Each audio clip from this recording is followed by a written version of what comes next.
Hi, I'm Sarah Acton, Chief Marketing Officer here at BILL.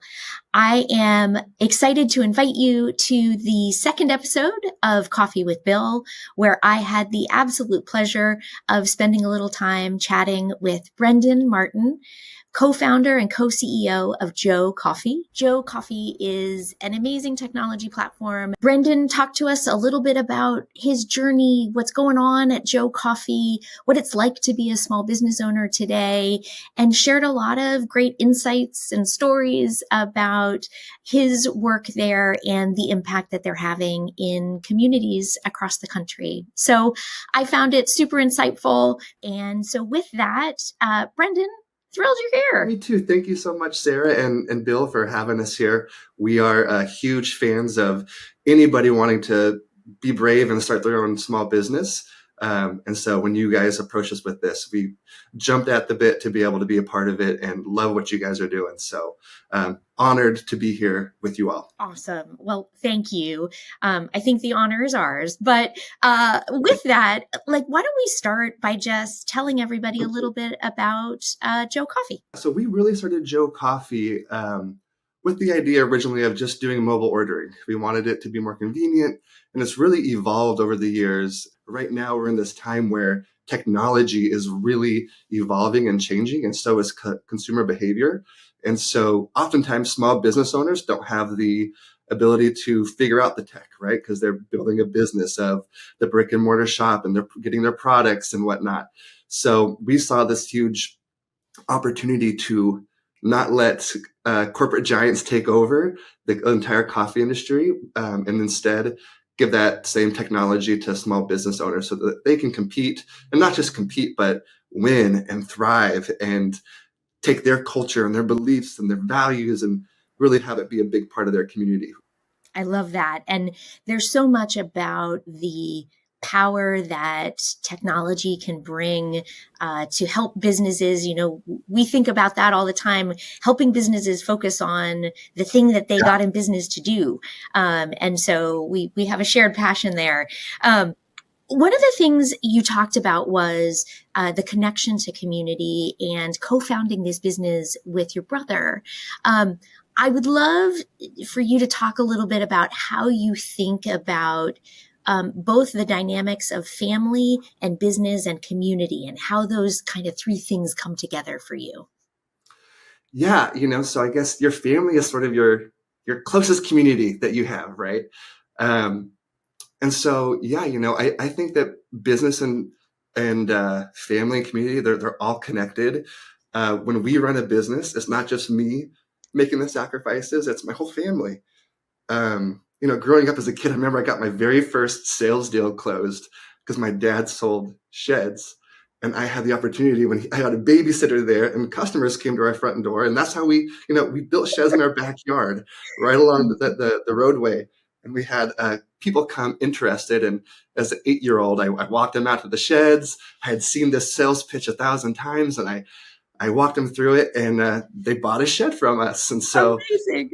It really is a family endeavor when you get into business. Family businesses are the backbone of the American economy. And it's really fun to be a part of that ingenuity and that spirit and of creating things. And to have my brother do this with me, oh my gosh, I'm so lucky. I love that you closed your first deal at 8. That's an amazing, amazing story.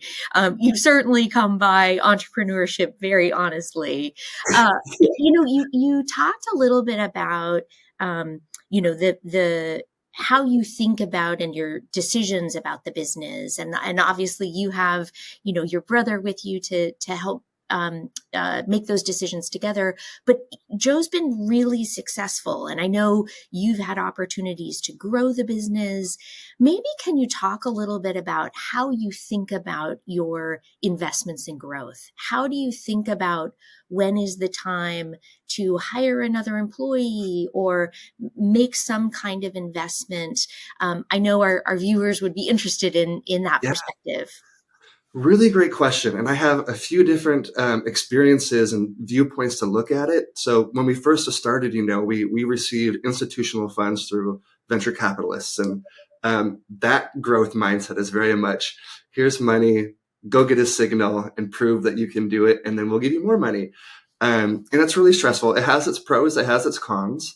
Times have changed, economies have changed. So as we went through that, we really had to take a different approach of, hey, we need to get to cash flow positive. This now needs to become a business where we grow in line and hire in line with growth.